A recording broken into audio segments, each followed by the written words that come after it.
How dare Glenn convince me to save thousands on gear? Somebody very famous once told me that a lot of the gear manufacturers have quote unquote great disdain for what I do. I'll take that as a badge of honor. It doesn't work that way.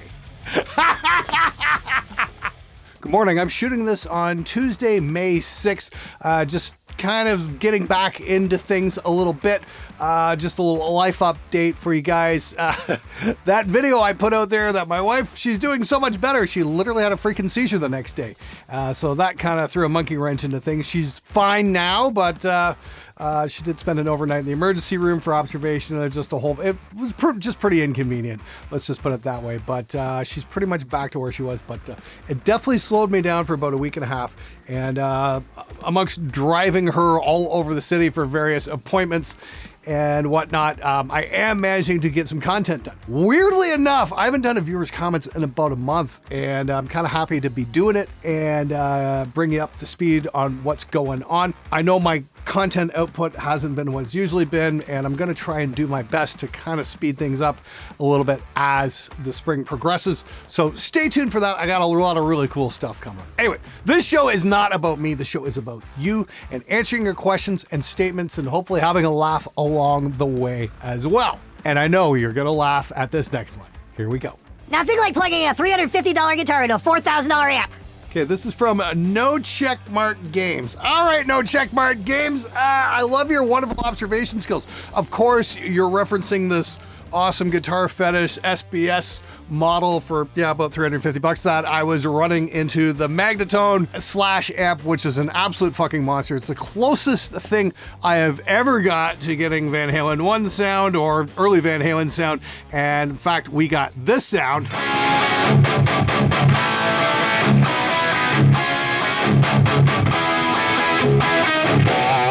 Yeah, that was through just a regular Fender, and then I played a little bit. And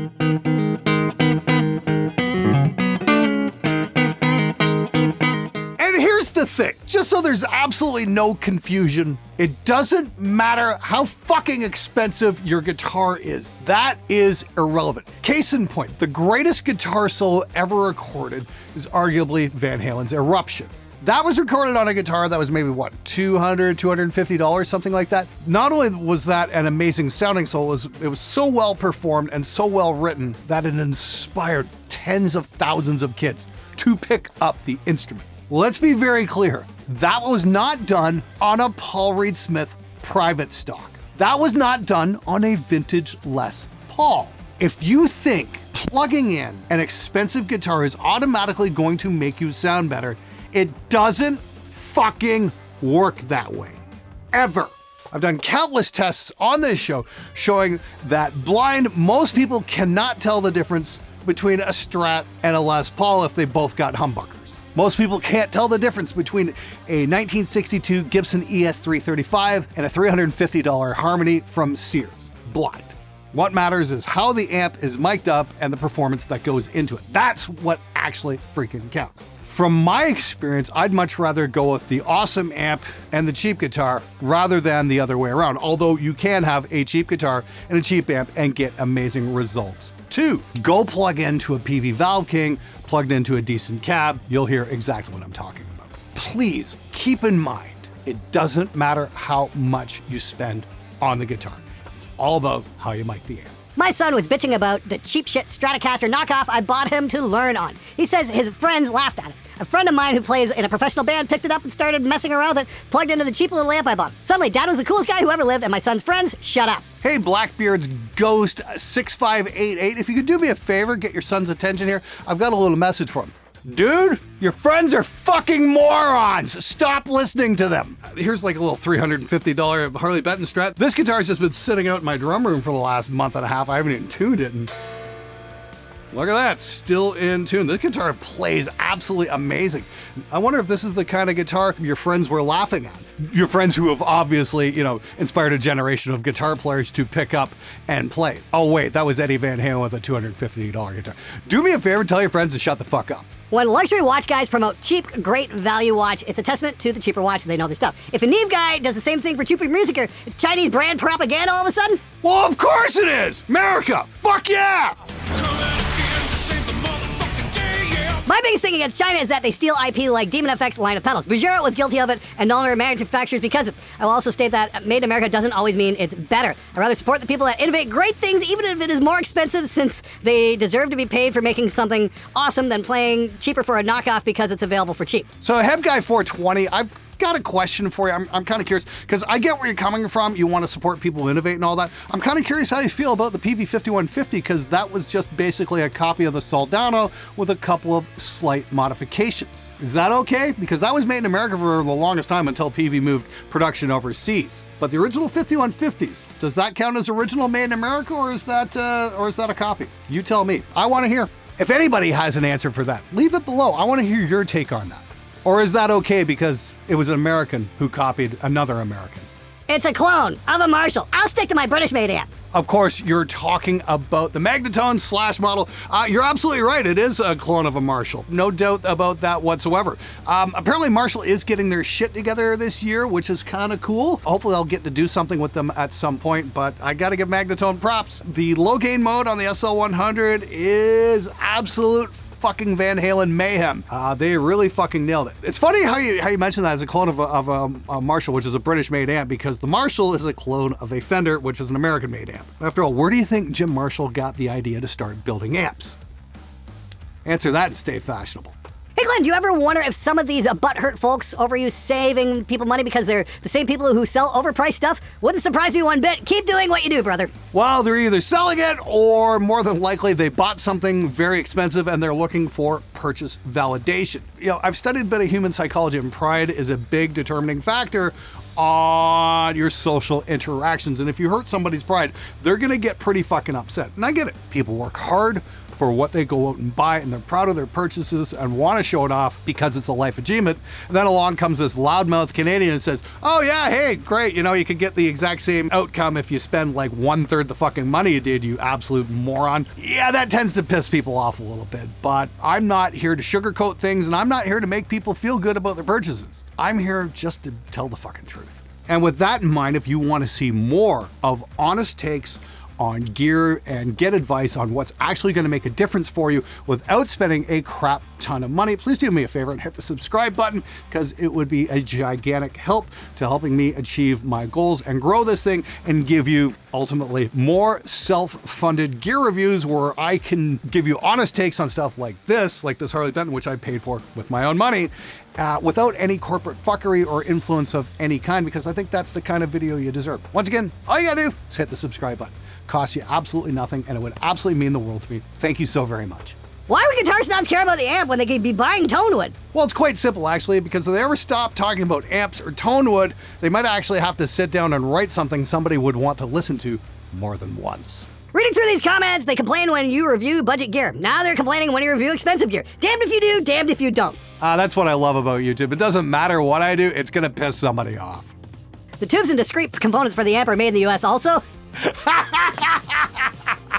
That's back on the Magnatone amp. Yes, yes, the tubes are made in the States. Sorry, I can't say that with a straight face. No, of course not. The tubes are made in Slovakia. They're JJ's. Fuck, I remember there was a story there a couple years ago about an American company who's going to start making guitar tubes. I don't even know if they've ramped up production yet or whatnot. Like, they do a lot of high-end tubes for home stereos, that kind of shit. Will we ever see a Made in America guitar tube ever again? Who the hell knows? All I can say is, with all this tariff stuff going on, I've never been more happy to be a Canadian. People are so scared to create their own tone, they chase everyone else's. Hey, Randy's Rides, that's a great observation. I think you're right. Of course, yeah, you're referencing the Magnatone amp, where I dialed in a very, very period-accurate early Van Halen sound. Again, that's kind of one of the things I've kind of really liked, and I was kind of surprised just how easily you could do it with that Magnatone. And of course, the Celestion EVH speakers, those are a big contributing factor in that. Probably even more so important than the amp. But I think you've got a great point, that people will chase other tones. It's fun to do that. But the problem is, when they go seek out their own tones, chances are they're going to get roasted in the comments once they start posting that on social media, because a lot of people on social media who listen to that kind of stuff aren't actually fans of the music. They're from competing bands, are looking to pick out any kind of flaw they can, or anything that doesn't fit the standard model of whatever's trendy at the particular moment in order to elevate themselves. That's the bad thing about music and social media. Initially, it was a lot of fun. In the MySpace days, you can post stuff up, and there were all kinds of different bands with all kinds of different sounds, and it was great, and you wanted to support it and shit like that. But then Facebook came along and wrecked everything, and now every single band looks exactly the same on the exact same format on the music pages, and nobody fucking pays attention anymore. There's nothing unique anymore. And if you do manage to somehow put out something unique, you just get flamed for it. Because how dare you think for yourself? I really hope somebody out there somewhere brings back the old MySpace, because that was an awful lot of fun. Cool video. Thanks, Glenn, for making this. Hey, if you had to choose between this and the Soldano, which would you choose for studio use? Thanks. For studio use, well, considering I've already got a Mesa dual rectifier, 2 different 5150s, and a Soldano, I'd probably go with the Magnatone, because at least that sounds a little bit different. Those other amps are all kind of based around the same circuit, whereas the Magnatone has a bit more of an open front end, I would say. I was talking to an amp designer about that here locally, and he's saying, that's the thing about a lot of modern high gain amps, is because they kind of squeeze out a lot of the initial sound of the guitar. Whereas the more old school Marshall type stuff is a much cleaner amp, so you're getting much more of the original guitar signal, and then you can boost and tweak as you see fit. Ultimately, I think I want to do a video where I take a quote pedal platform amp and a modern high gain one and see if I can duplicate the outcome just using pedals. Theoretically, it might work. I don't know. It's something I'd have to test. That's something I really look forward to trying out. But yeah, I've got a lot of the modern high gain stuff. The Magnatone's a little bit of a different beast, and I really like the sound it's giving me. So yes, I would definitely go with that. It's super easy to record as well, mainly because it doesn't have, ultra huge amounts of shit-kicking bottom end that you have to scoop out, to make room for the bass and drums and that kind of thing. So yeah, the Magnatone is a little bit easier to work with in the studio. It's pretty simple, actually. Just fucking crank everything to 10 and hope the neighbors don't call the cops. That thing sounds amazing. I also think people often don't realize you're not criticizing people for wanting to spend money on expensive gear. No, absolutely not. There's nothing wrong with expensive gear. You're providing info on lower cost options for people who can't or don't want to, and trying to express that these options are just as viable for recording and performing. It is really nice to have boutique amps, guitars, and pedals. Fuck yes, it is. But is it absolutely necessary to improve your craft and start recording and playing live? Absolutely not. Dude, that's absolutely right on the money. That's the whole point of this show. I love showing off the expensive stuff. I mean, like, for crom's sakes, I got a freaking Neve back here.